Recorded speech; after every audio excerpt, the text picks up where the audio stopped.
자, 월간 우리 동네 시간입니다. 오늘은요, 우리 앞에 닥친 가장 큰 위기 가운데 하나, 바로 기후 변화에 대한 이야기 나눠보겠습니다. 네, 이상기후 현상은 우리나라뿐 아니라 한반도뿐 아니라 전 세계적으로 벌어지고 있는 현상인데요. 네. 더 이상 외면할 수 없는 현실인 기후 위기에 대해서 심도 있는 이야기 해주실 분 모셨습니다. 광주국제기후환경센터의 윤원태 대표님과 함께합니다. 안녕하세요. 어서 오십시오. 안녕하세요. 네.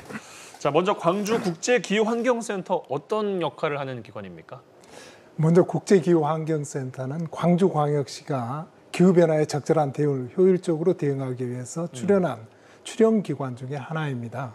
그래서 이게 이름에서 말하듯이 국제기후환경센터에 이렇게 타스크를 보게 되면은 먼저 기후 환경에 관한 정책이나 기술들을 개발을 하는 곳이고요. 두 번째로는 이제 기후 환경에 대한 시민들의 인식을 고취시키고 학생들의 과학적인 기술들을, 과학적인 기후 변화에 관한 지식들을 배양을 시켜주기 위한, 그래서 시민 교육에서부터 시작해서 학생 교육, 그리고 취약 계층의 교육까지, 그리고 국외의 전문가 교육까지 맡아서 하고 있습니다.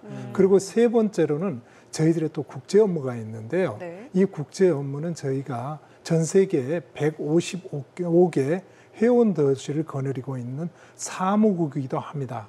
그래서 이러한 155개 사무국 회원 도시들과 저희가 개발한, 그리고 회원 도시들이 가지고 있는 좋은 기후 환경 기술들을 서로 공유하는 그러한 시스템을 갖추고 있고요. 그리고 최근에는 저희 센터가 또 유엔 환경교역에, 유넵이라는 환경교역의 회원 도시로 이렇게 가입이 되어 있습니다. 네. 방금 말씀해주신 유엔 환경계획의 회원 기관이라고 하면 굉장히 의미 있는 활동인 것 같은데 어떤 의미가 있는 건가요? 먼저 유엔 환경계획이라 그러면 유엔에서 그 환경 문제라든지 기후 변화에 관한 문제들을 심도 있게 다루는, 전담하는 부서라고 볼 수가 있겠고요. 그래서 따라서 거기에 회원이 된다라는 것은, 회원 기관이 된다라는 것은 거기 유엔에서 하는 모든 그 세미나나 회의 아니면 컨퍼런스 같은 데 저희가 자동적으로 초청을 받게 돼 있고 거기에서 우리들의 의견이나 이런 것들을 자유롭게 개진을 할 수가 있는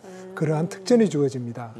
그리고 저희 센터는 예전에부터 유엔의 기후기술 네트워크라는 거기에 회원으로 등록이 되어 있거든요. 그래서 유엔 환경교육과 CTCN이라고 하는데 기후기술 네트워크의 회원 자격으로서 저희들이 개발한 기술이라든지 우리 광주라든지 아니면 우리 지자체, 우리 한국이 가지고 있는 좋은 기후 변화에 관한, 환경 변화에 관한 이러한 기술들을 전 세계 나라들과 이렇게 교류할 수 있고 공유할 수 있는 좋은 기회가 됐다라고 보시면 될 것 같습니다. 네. 예, 국제적인 네트워크 중심에 광주가 있다는 것 또한 참 반가운 일인 것 같기도 합니다. 대표님 이야기를 좀 해볼게요. 기후환경 분야에서 연구 실무를 오랫동안 해오셨다고 들었는데 어떤 일들을 좀 하셨는지요? 네, 먼저 저희는 독일 쾰른이라는 데서 이제 기상학을 전공을 했어요. 기상학을 학사, 석사, 박사까지 이제 독일에서 공부를 하고 그 후에 저희가 우리나라 들어와서 기상청이라는 데서 연구관이라는 직책이 있습니다. 연구관과 고위 공무원 업무를 수행을 했죠. 그렇게 봉직을 하고 그 당시에는 이제 세계 기상기구에 관한 전문위원이라든지 국가태풍센터의 센터장을 한다든지 아니면은 특히나 IPCC의 우리나라 국가수석 대표를 역임을 하는 그러한 경험들이 있습니다. 그렇지만 가장 제가 자랑하고 싶은 것은 제가 그러한 이제 가서 연구관으로 있었을 때 기상청에요? 네.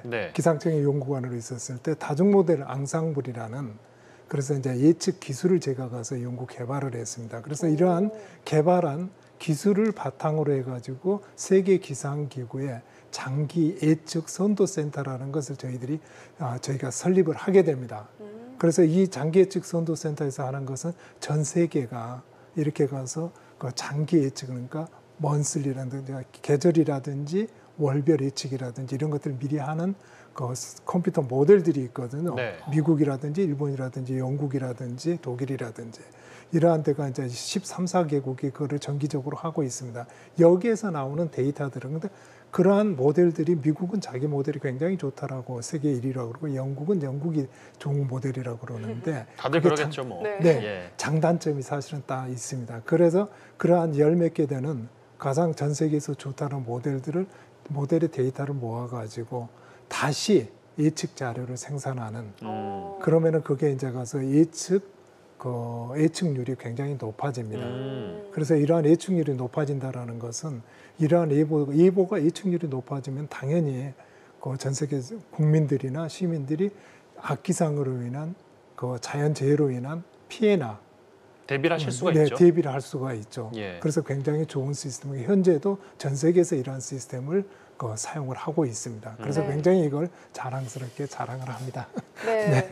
사실 대표님 같은 전문가가 너무나도 절실한 요즘입니다. 네. 사실 올해 많은 국민들이 느끼셨을 거예요. 이런 전문가가 필요하고 대비가 진짜 필요했는데 잘 못했던 부분도 있고 특히 한반도 그 수도권의 기습적인 폭우로 실감을 했습니다만 전 세계 곳곳에서 이런 기후 이상 현상들이 막 벌어지고 있어요. 우리는 비가 이렇게 왔는데 한쪽에서는 뭐 고온 현상으로 피해가 나타나고 빙하가 녹고 이런 것들을 어떻게 좀 설명을 해야 될까요? 먼저 가서 기후변화 특성을 말씀을 드려야 될 것 같은데요. 기후변화 특성 중에 가장 큰 거가 하나가 방금 말씀하셨던 지역마다 기후변화 특성이 다르게 나타난다라는 겁니다. 지금 우리나라에는 8월 9일 날 가서 폭우가 내려서 서울 강남 지역이 침수가 되고 그러한 현상들이 나타났잖아요. 지금 화면에서 보시는 것처럼 저렇게 차들이나 주택들이 물에 잠기는 현상들인데 반대로 유럽에서는 500년 만에 처음으로 가서 가뭄 현상이 나타나고 그러한 현상들이 지역마다 다르게 아주 상이하게 나타나고 이러한 악기상들이 증폭이 된다라는 겁니다. 네. 이러한 것들이 바로 이제 기후 변화의 특성이라고 보실 수가 있고요. 특히 이제 보시면은 뭐 그린란드라든지 이런데 북극이잖아요. 네, 북극의 그린란드 같은 지역에서는 거기는 가서 1년 내내 얼음이나 빙하로 덮여 있는 지역인데 네. 작년 8월 같은데 그 폭우가 내리게 됩니다.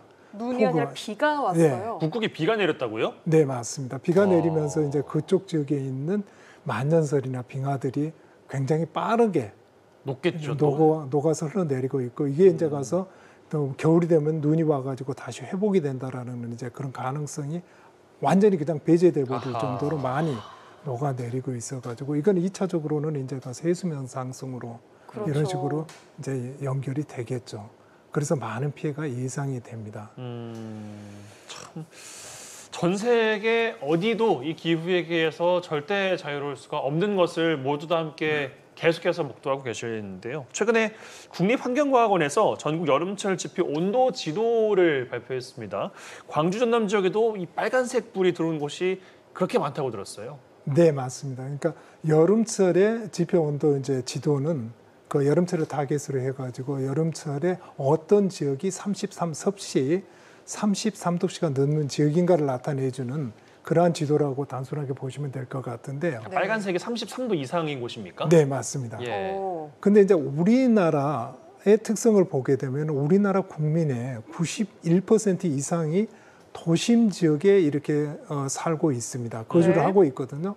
근데 저게 빨간 점들을 보면 대도시가 있는 지역들이에요. 그런데요. 일단 수도권은 굉장히 빨간 지역이 네. 많고 우리 전남 지역도 광주를 지금 중심으로 이렇게 네. 빨갛게 나타나고 있는 것 같아요. 그래서 우리 전남 지역에는 광주나 아니면 광양이나 뭐 이런 지역들을 가서 빨간 그러니까 도시가 큰 지역들로 나타나고 있는데 이게 의미하는 것은 뭐냐면 여름 지역에 폭염이 심하게 나타나는 지역이라는 소리이기도 합니다. 네. 그러니까 폭염이 나타난다라고 하면은 이 도심에 살고 있는 지역민들은 온열 질환에 많이 이렇게 노출이 되고 있다라는 것을 의미하기도 하거든요. 네. 그래서 이 지도를 보시면은 이제 여름철에 얼마나 많은 폭염 피해가 나타나고 이로 인한 온열 질환이라든지 이런 것들이 얼마나 심각하게 나타날 줄 알 수가 있는 좋은 지도라고 볼 수가 있겠습니다. 예. 네, 온열 질환뿐만이 아니라 사실 전남 지역에는 농업하시는 분들도 많이 계시고 어업도 많이 하고 있는데 이런 쪽에도 피해가 직결될 수밖에 없거든요. 네, 맞습니다. 우리나라에 이미 들으셨겠지만은 우리나라에서 기후변화가 가장 심각한 지역은 우리나라의 남해안 지역입니다. 남쪽 지역인데 남해안 지역은 이미 아열대화가 진행이 되고 있다라고 하잖아요. 네. 그래서 이제 그 특히나 서남해안 쪽으로 기후 변화가 심한데 이쪽 지역은 또 곡창이기도 합니다. 전남 지역은 곡창이기도 한데 기후 변화가 곡물, 작황이라든지 이런 데 굉장히 심하게 영향을 미칩니다. 예를 들어서 전남 지방에는 벼농사를 많이 하고 있는 지역이잖아요. 네. 예. 근데 기온이 상승을 하게 되면은 벼의 등숙 기간이라는 게 길어져 가지고 그다음에 그 이삭 발화 현상들이 나타나고 그러면서 쭉정이들이 많이 나타나서 한마디로 말하면은 소출이 적어집니다. 작황이 안 좋아진다라는 거죠. 그리고 어업도 마찬가지입니다. 겨울철에 그 전남 지역에는 전남 해안 지역에는 이게 김양식, 해태양식이라고 그러죠. 이런 양식들이 많이 하고 또 어패류 양식 같은 것도 많이 하잖아요. 근데 그 기온이 따뜻해지다 보면 해수 온도도 상승을 하게 되거든요. 그래서 이렇게 이제 피해가 많이 발생을 할 수가 있다라고 보면 될 것 같습니다. 이런 네. 것도 들었어요. 강원도 쪽에서 잡히던 물고기 어종들이 남해안에서 자라던 애들이 요즘에 강원도 지역에서 잡히고 막 이런 것들도 있다는 거 아니겠습니까? 그래서 대표적으로 이제 예를 들 수가 있는데 우리나라 강원도 지역이나 동해안 지역에서는 예전에부터 우리나라에서 명태가 많이 잡히는 그러니까요. 그런 지역이었어요. 네. 오징어도 그렇고. 네. 예. 근데 요즘에는 명태는 한대성이 이렇게 어종이라고 보시면 될 것 같거든요. 근데 그러한 것들이 동해안에 가면은 1년 내내 한 마리도 잡히지 않습니다. 아. 그리고 아열대성 어종인 오징어가 많이가 잡히거든요. 아하. 그러니까 그래서 그러한 것들이 기후 변화로 인해 가지고 예전에 어부들은 명태잡이 어부들은 하루 빨리 오징어 잡이 배로 개조를 해야 되겠잖아요. 이게 바로 그래요. 기후 변화에 적응을 하는 지혜라고 보시면 되거든요. 하지만 동시에 뭐 수온이 올라갔다라는 걸 정말 명확히 보여줄 수 있는 그런 네. 그러니까요. 예. 그래서 이게 이제 정부에서 이러한 정보들을 국민들에게 하루 빨리 가서 이렇게 공개를 하고 교육을 시키고 같이 노력을 해야 되지 않나 싶습니다. 네, 예. 그 일환으로 이제 국제기후환경센터에서도 다양한 이야기들을 하고 계시는데 시스템을 구축하고 계신다고 들었어요. 이 대응하는 시스템 같은데 어떤 역할을 합니까? 저희 센터에서는 이러한 생각을 가지고 있습니다. 지금까지 그러니까 기후변화가 우리 인류가 기후변화를 인지하기 시작한 게 1970년대 말부터 그러니까 약 40년 전부터 기후변화에 대해서 대응을 하고 정책들을 개발을 하고 예산들을 소요하고 이렇게 그랬거든요. 그렇지만은 그 결과들을 보면 사실 참담합니다. 유엔에서 발표하고 있는 리포트를 보시면은 현재 전 지구 대기 이산화탄소 농도가 419 ppm을 넘고 있거든요. 지속적으로 증가를 하고 있다라는 소리예요. 그러니까 우리가 하고 있는 정책이라든지 기후변화 대응 정책이라든지 이런 것들이 뭔가가 잘못돼 있다라는 소리입니다. 400대면 얼만큼이라는 건지 잘 어떤 감이 안 수치인지 왔어요. 모르겠어요. 그래서 기후 변화가 그러니까 우리 지구의 역사를 보면은 지구 대기 중에 이산화탄소 농도가 400 ppm을 넘으시게 딱 한 번 있었거든요. 그때가 지금으로부터 300만 년 전입니다. 300만 년 전이요? 네. 300만 년 전에 딱 한 번 지구상의 대기 이산화탄소 농도가 400 ppm을 넘었어요. 그때 당시에 지구의 상태가 어땠냐면은 아까 그린란드 얘기가 나왔었는데 북극 지역 옆에 있는 그린란드 같은 데는 침엽수림이 울창했습니다. 그리고 대기의 평균 기온이 현재보다도 2도에서 3도가량 높았고요. 그리고 이제 날씨가 따뜻하고 기온이 상승하다 보니까 현재 해수면보다 10m에서 와. 20m가량이 높았다라고 합니다. 그때가 바로 대기 중에 이산화탄소 농도가 400 ppm이었어요. 지금 그렇지는 않잖아요, 저희가. 지금 현재 그런데 오늘 아침에 제가 가서 이제 그 사이트에 들어가서 보고 왔는데 현재 대기 이산화탄소 농도는 419 ppm을 넘고 있습니다.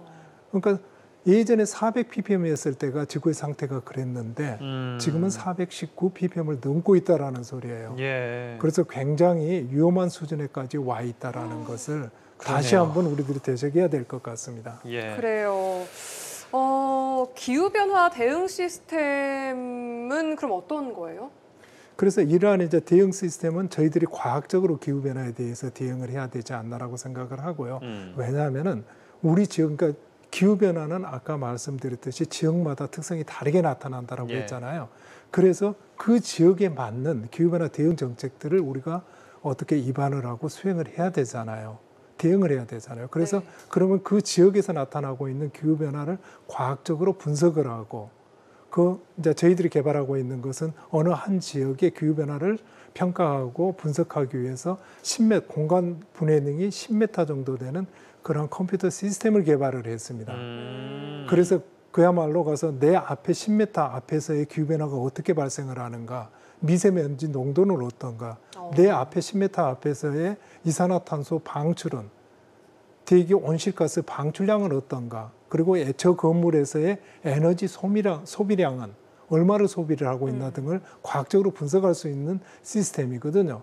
그렇게 되면 폭염이라든지 미세먼지라든지 이런 모든 거기에 대한 대응책들을 우리가 과학적으로 수립을 할 수가 있고, 의사결정자들에게 이러한 정보를 전달하게 되면은 그러한 정책들을 좀 더 효율적으로 이렇게 수행을 할 수 있을 거라고 생각을 합니다. 네, 이 시스템에서 더 확장해 나가면은 스마트 시티가 필요하다라고 말씀을 또 생각을 하고 계시는 걸로 알고 있는데요. 이 스마트 시티는 또 어떤 건지 궁금합니다. 그래서 먼저 국가의 가장 중요한 책무 중에 하나가 외부의 위협으로부터 국민의 생명과 재산을 보호하는 겁니다. 물론 지자체도 마찬가지입니다. 그러면 가서 우리들이 생각을 해봐야 될 게, 현재 나타나고 있는 가장 큰 외부로부터의 위협은 뭔가? 전 세계적으로 간단합니다. 기후변화예요. 네. 기후변화로 인해 가지고 전 세계가 골머리를 앓고 있잖아요. 네. 이게 가장 큰 외부의 위협인데, 이 외부의 위협으로부터 그러면 국민들을 생명과 재산을 보호할 수 있는 시스템을 개발을 해야겠는데, 그 시스템이 뭐냐면은 현재 가장 좋은 게 바로 스마트 시티를 건설을 하는 겁니다. 스마트 시티가 뭐냐면은 세 가지로 저희들이 가서 간략하게 말씀을 드릴 수가 있어요. 첫 번째로는 그 도시가 에너지로부터 에너지를 독립할 수 있는, 그러니까 신재생 에너지라든지 이런 것들을 자체 생산해 가지고, 그러니까 에너지 독립이라고 우리가 이렇게 표현을 하거든요. 그 에너지 독립을 하기 위해서는 신재생 에너지를 개발을 해야 되고, 탄소 중립 정책들을 가서 수행을 해야 되고, 기업들은 ESG라든지 RE100을 완수를 해야 되고, 그러한 것들이 에너지 자립이 첫 번째가 있겠고요. 두 번째로는 교통에서 많은 이산화탄소들이 탄소들이 배출이 됩니다. 그래서 스마트 모빌리티라고 해가지고 4차 산업혁명 기술들이 융합이 된 스마트 모빌리티를 가서 할 수 있는 그러한 능력을 갖춰야 되고요. 세 번째는 그럼에도 불구하고 기후변화로 인한 자연재해는 증폭이 되고 있습니다. 그러면은 지금 우리가 아무리 많은 경제 발전을 이룩했다라고 하더라도 한꺼번에 많은 폭우가 닥쳐서 쓸고 내려가면 소용이 없거든요. 그래서 세 번째로는 가장 중요한 게, 이러한 기후변화로부터 발생하는 악기상이나 자연재해로부터 시민들을 보호할 수 있는 시스템을 갖춘 도시, 이 세 가지가 조화롭게 갖춰진 도시를 스마트 시티라고 시티다. 이야기를 합니다. 알겠습니다. 참 우리 지역에도 환경과 기후에 대해서 시사하는 바가 큰데, 오늘 시간 관계상 이 정도로 마무리를 해야 될 것 같고요. 자세한 이야기, 추가적인 이야기는 한번 또 모시고 이야기를 나눠야 될 것 같습니다. 예, 오늘 고맙습니다. 고맙습니다. 네, 감사합니다.